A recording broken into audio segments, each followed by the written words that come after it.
La nuit du 19 au 20 janvier a été une nuit comme tant d'autres que l'Ukraine a connues au cours des 4 dernières années. Des drones russes, des missiles de croisière et des missiles balistiques se sont dirigés vers les villes ukrainiennes. Mais cette fois, quelque chose était différent. L'assaut aérien massif de la Russie a été tout sauf ordinaire. Alors que l'Ukraine a organisé une défense inédite depuis le début de la guerre, la Russie a tenté de la percer et s'est confrontée à une véritable guerre. Comment cette victoire de la défense aérienne a-t-elle eu lieu? Les réponses suivront dans la vidéo. Tout d'abord, voyons ce que l'Ukraine a réussi à accomplir lors de la nuit en question. Le 20 janvier, le Kiev Post a publié un article qui nous a donné les chiffres principaux. La Russie a lancé sa 5e frappe majeure contre les infrastructures de chauffage et le réseau électrique ukrainien. La frappe était énorme. 373 armes d'attaque ont été impliquées, y compris certains engins majeurs qui, s'ils touchaient à leur cible, pourraient y causer d'énormes dégâts. L'essaim de drones, de type Shahed, déjà vu tant de fois auparavant, était pleinement déployé alors que la Russie lançait 339 de ces drones d'attaque longue portés contre l'Ukraine. Sur le front des missiles de croisière, la Russie a lancé 15 projectiles, dont la plupart seraient des Kh-101 à basse altitude. Étrangement, la Russie a aussi lancé un unique missile anti-navire Zircon. Est-ce une erreur ou un signe de pénurie de missiles de croisière? Nous aborderons ces questions plus tard dans la vidéo. Parmi ces missiles de croisière et drones se trouvaient également 18 missiles balistiques, que le Kiev Post indique être peut-être des missiles Iskander-M ou Iskander S-300 s'il s'agissait de missiles Iskander. Ensuite, la Russie a lancé des missiles que l'Alliance pour la défense antimissile, ou MDAA, affirme pouvoir parcourir entre 400 et 500 km, soit entre 248 et 3106 miles. Tout en transportant une ogive conventionnelle pesant jusqu'à 700 kg, soit environ 1543 livres. C'est une ogive lourde livrée par un missile qui, selon la MDAA, pourrait atteindre des vitesses de Mach 6 ou 7. Iskander S-7 frappe fort et se déplace rapidement. Il devrait être une arme impossible à abattre pour l'Ukraine. En somme, il s'agit d'une frappe qui a ravagé les grandes villes d'Ukraine, privant des centaines de milliers de personnes de chauffage, d'eau et d'électricité. Mais ce n'est pas ce que nous rapportons. En effet, l'Ukraine a assuré une défense remarquable pendant 6 heures d'engagement aérien au-dessus des régions centrales et nord du pays. Cette défense a détruit la grande majorité de ce que la Russie a lancé dans la nuit du 19 janvier et jusqu'aux premières heures du 20 janvier. Au total, l'Ukraine a réussi à détruire 342 des 373 projectiles lancés par la Russie. Cela seul ne paraît pas assez marquant pour faire la une. 342 projectiles abattus pourraient signifier que tous les drones russes et 3 missiles ont été détruits, laissant les autres missiles de croisière et balistiques pour semer le chaos, à une altitude inaccessible pour un drone Shahed. C'est ici que tout a semblé changer pour l'Ukraine. Selon le Kiev Post, l'Ukraine a réussi à abattre 14 des 18 missiles balistiques lancés par la Russie. On ne saurait trop insister sur le fait qu'un taux d'interception de 77% est une réussite impressionnante. D'autant que les défenses aériennes ukrainiennes peinent récemment face aux armes hypersoniques russes. L'Ukraine a pu détruire de nombreux missiles balistiques russes, comme nous allons le révéler. Du côté des missiles de croisière, l'Ukraine a réussi à abattre 13 des 15 que la Russie a lancés, atteignant un taux d'interception de 86%. Quant aux drones, l'Ukraine a réussi à abattre 315 drones de type Shahed, qui bien que dangereux, ne sont pas capables de causer autant de dégâts que les missiles russes. Les drones et missiles russes se sont heurtés à un mur de briques les 19 et 20 janvier. Cela signifie que Poutine et ses sbires doivent maintenant affronter une défense ukrainienne très différente. Comme l'explique le professeur Darren Gerdes de la chaîne YouTube, le professeur Gerd explique, ce sont généralement les missiles balistiques qui les atteignent. Il manque du système de défense aérienne requis. Gerdes évoque les difficultés habituelles de l'Ukraine face aux missiles balistiques et suggère un grand changement pour le pays. Comme l'indique le Kiev Post, une attaque survenue début 2026 illustre la défense de l'Ukraine face aux missiles balistiques russes. Dans la nuit du 12 au 13 janvier, la Russie a lancé 18 missiles balistiques sur les habitations et les entreprises ukrainiennes. Cette attaque, survenue une semaine avant la dernière frappe, a eu des résultats très différents. L'Ukraine n'a abattu que 2 missiles balistiques russes, soit un taux d'interception de 11%. Cette fois, cela a été différent, car ils avaient une défense aérienne pour se protéger. C'est l'essentiel aujourd'hui, a déclaré Goethe. Il a raison, les défenses aériennes de l'Ukraine ont changé. Le pays a enfin de quoi contrer les missiles balistiques russes. Avant d'en arriver là, Il est important de noter que 342 projectiles abattus sur 373 ne représentent pas un taux d'interception parfait. C'est un taux de 92% selon le professeur Gerd, et c'est extrêmement impressionnant. Cependant, quelques projectiles russes ont traversé et causé des dégâts. Le Kiev indépendant a publié un rapport sur ce que la Russie a réussi à accomplir, notant que l'attaque nocturne a vu le lancement de drones et de missiles sur Kiev, Rivne, Odessa, Poltava, Kharkiv et Zaporizhia. Selon le média, la plupart des cibles étaient des infrastructures civiles ou critiques. Malheureusement, un homme de 50 ans a été tué lors des attaques à Kiev, et une autre personne a été blessée à Dnipro, rapporte le média. 2 autres personnes, toutes 2 des femmes âgées, ont été blessées lors des attaques nocturnes, également à Kiev, selon le média. 5635 bâtiments restent sans chauffage, ce qui représente environ 46% du parc immobilier de la ville. Cependant, si la Russie visait à détruire plus d'infrastructures énergétiques ukrainiennes les 19 et 20 janvier, elle a échoué. Comme le souligne le professeur Gerd, 80% des bâtiments étaient déjà privés de chauffage par la Russie lors d'une attaque précédente, affirme Gerda, tout en notant que la Russie a réussi à priver la rive gauche de Kiev d'eau, en plus de causer des victimes civiles. Tout cela est tragique, et cela fait partie d'une campagne psychologique que Poutine mène contre le peuple ukrainien. Sans le changement majeur de la défense aérienne ukrainienne observé lors de cette attaque, cela aurait pu être bien pire.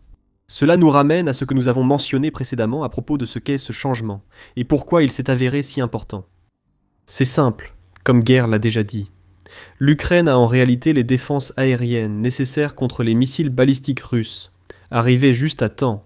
Le 20 janvier, le Kiev Post a rapporté que le président ukrainien Volodymyr Zelensky a confirmé la réception de missiles de défense aérienne, essentiels pour l'Ukraine, juste avant l'attaque nocturne russe. Ces missiles de défense aérienne ont permis à l'Ukraine de détruire de nombreux missiles balistiques russes. La veille de cette frappe, nous avons reçu les missiles nécessaires, ce qui a beaucoup aidé. Chaque soutien compte. Des missiles pour Patriots, NASAMS et autres systèmes de défense aérienne sont essentiels, a déclaré Zelensky. Selon le Kiev Post, il semble que l'Ukraine ait obtenu des missiles Patriot PAC-3, seuls disponibles via les États-Unis. Les systèmes de défense aérienne tirant ces types spécifiques de missiles ont prouvé au combat leur capacité à abattre des missiles balistiques. Ce n'est pas la logique la plus difficile à suivre. Plus l'Ukraine dispose d'armes de défense aérienne conçues pour détruire les missiles balistiques russes, plus ces attaques échoueront à atteindre leurs cibles lorsque la Russie lancera ses assauts aériens massifs. Si Volodymyr Zelensky avait besoin d'une statistique pour appuyer son argument souvent répété, l'Ukraine a besoin de plus de défenses aériennes occidentales, comme le montre la forte hausse d'interception de missiles balistiques russes entre les attaques du 19 au 20 janvier et celles lancées quelques jours plus tôt. Cela devrait suffire à prouver qu'il a raison. La livraison tardive de missiles intercepteurs a changé la donne pour l'Ukraine face à la frappe russe. Mais il y a un peu plus que ça. En plus de ces livraisons de missiles, l'Ukraine a également élargi sa couverture de défense aérienne avec l'aide de ses alliés occidentaux. Le 1er janvier, un rapport du Kiev indépendant a révélé que l'Ukraine avait déployé 2 systèmes de défense aérienne Patriot supplémentaires via un accord de 14 milliards de dollars avec l'Allemagne. Cela assure aussi un soutien durable et des pièces de rechange pour ces systèmes patriotes. Le rapport du Kiev indépendant sur cette arrivée note que le Patriot s'est avéré capable d'abattre des missiles hypersoniques Kinzhal et Zircon. Nous pouvons ajouter les missiles Iskander à cette liste, d'après ce que nous avons vu cette nuit. Les systèmes de missiles Patriot peuvent également suivre 100 cibles simultanément et en engager jusqu'à 8, à la fois, ce qui en fait les systèmes de défense aérienne les plus efficaces dont dispose l'Ukraine pour faire face à la menace des missiles russes. On ne peut certifier qu'un de ces 2 nouveaux systèmes a abattu des missiles balistiques russes dans la nuit du 19 janvier. Mais cela semble probable. Plus de Patriots signifie une couverture plus étendue. Quand ces systèmes de défense aérienne ont assez de missiles, dont l'Ukraine a besoin pour neutraliser les missiles balistiques russes, on obtient le résultat actuel. L'Ukraine aura toujours besoin et demandera plus de Patriots et de missiles. Idéalement, elle en aurait assez pour protéger tout le pays. Dans le passé, Zelensky a demandé aux alliés occidentaux de l'Ukraine de fournir 25 systèmes patriotes, probablement parce qu'il estime que c'est le nombre dont l'Ukraine a besoin pour protéger le ciel du pays. L'Ukraine ne dispose pas de 25 patriots. Elle avait 6 systèmes entièrement opérationnels en avril 2025. Donc les 2 ajoutés en janvier portent le total de l'Ukraine à 8. Cela représente un tiers de l'Ukraine, et paraît suffisant pour protéger les principales villes. Il reste du travail pour amener des Patriots en Ukraine, mais le pays a prouvé sa bonne utilisation des systèmes disponibles. Fait intéressant. Ces systèmes Patriot pourraient bientôt faire partie d'un nouveau système de défense aérienne ukrainien. C'est ce qu'a annoncé Zelensky le jour de l'assaut nocturne interrompu de la Russie, le 19 janvier. Reuters a indiqué que les forces armées ukrainiennes introduisaient une nouvelle facette à leur défense aérienne sous la forme de drones intercepteurs. Ces drones s'ajouteront aux autres moyens à courte portée de l'Ukraine, selon Zelensky. L'armée de l'air adoptera une nouvelle approche pour l'utilisation des groupes de tir mobiles, des drones intercepteurs et d'autres moyens de défense aérienne à courte portée. Zelensky l'a déclaré dans une allocution nocturne, ajoutant « Le système sera transformé, et il a peut-être déjà été utilisé les 19 et 20 janvier, d'autant que Zelensky a évoqué une possible frappe majeure de la Russie lors de son allocution. Si c'est le cas, la stratégie de défense aérienne de l'Ukraine paraît simple. Déployer massivement des drones intercepteurs et systèmes mobiles pour neutraliser un maximum de drones d'attaque russes. Ajoutez des systèmes de guerre électroniques, et vous obtenez un solide mur de défense à courte portée, les drones étant pris en charge par ces défenses rapprochées. Les défenses aériennes intermédiaires et longue portée de l'Ukraine, dont les Patriots, peuvent ainsi se concentrer sur les missiles russes. Chaque partie du système allège la charge de l'autre, et réciproquement, pour créer des défenses plus efficaces capables d'intercepter la plupart des projectiles russes contre l'Ukraine, et ces défenses seront indispensables. Parce que, comme on l'a vu en Russie en 2025 et début 2026, les frappes aériennes vont se poursuivre. Elles sont essentielles dans la stratégie de Poutine. Selon le Kiev Post, Poutine a déjà affirmé qu'il ne souhaitait aucun mal aux civils ukrainiens. Cependant, cette affirmation ne résiste pas à l'examen lorsque l'on considère le fait que la Russie n'a pas seulement attaqué en permanence les villes et les infrastructures civiles de l'Ukraine depuis que Poutine a lancé son invasion, mais que ces attaques sont devenues de plus en plus intenses au fil des années. 2025 a été la pire année en ce qui concerne le nombre de drones et de missiles que la Russie a lancés contre l'Ukraine. Le 31 décembre, le rapport ukrainien a fourni quelques chiffres, notant que la Russie a envoyé plus de 100 000 drones et environ 2400 missiles en Ukraine l'année dernière. C'est en plus d'environ 60 000 bombes guidées. Le Kiev Post est à peu près d'accord avec ces chiffres.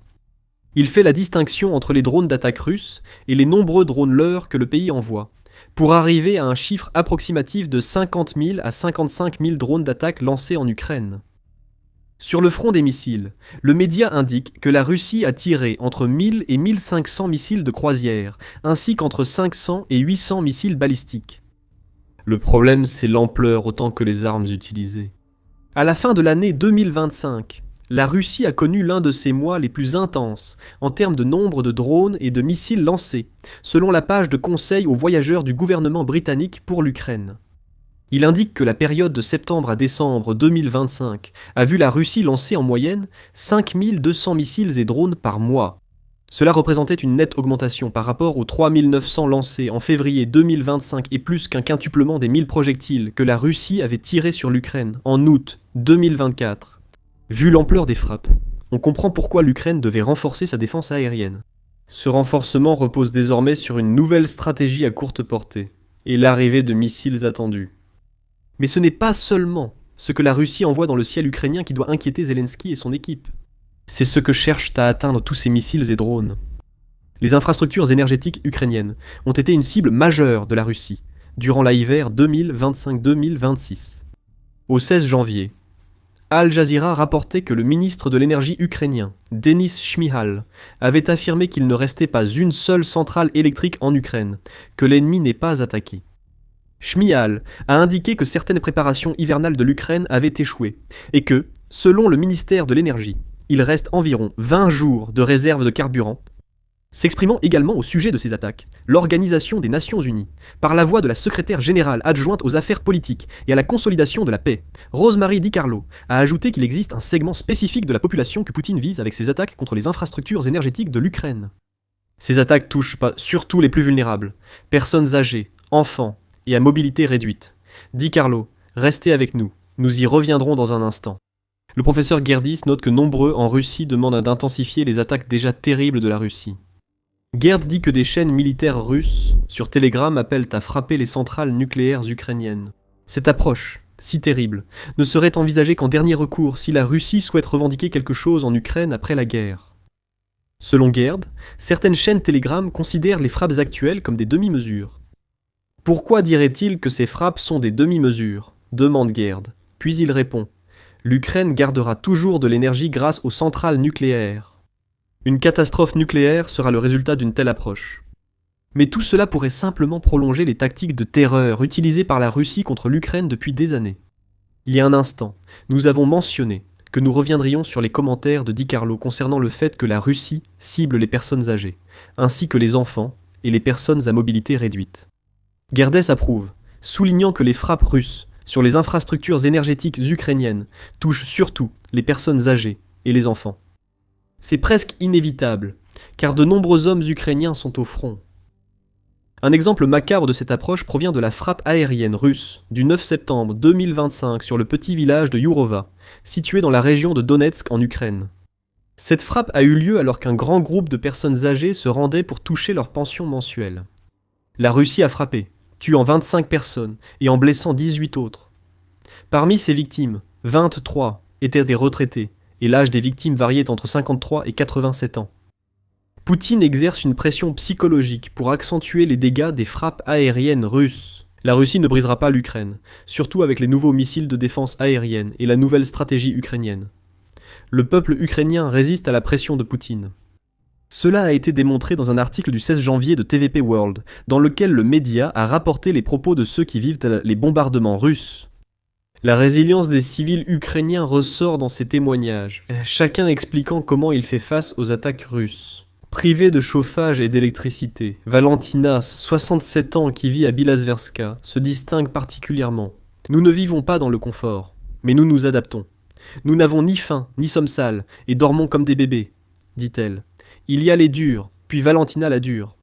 Grâce à leur ingéniosité et leur dévouement à la patrie, les citoyens ukrainiens traversent un hiver rigoureux.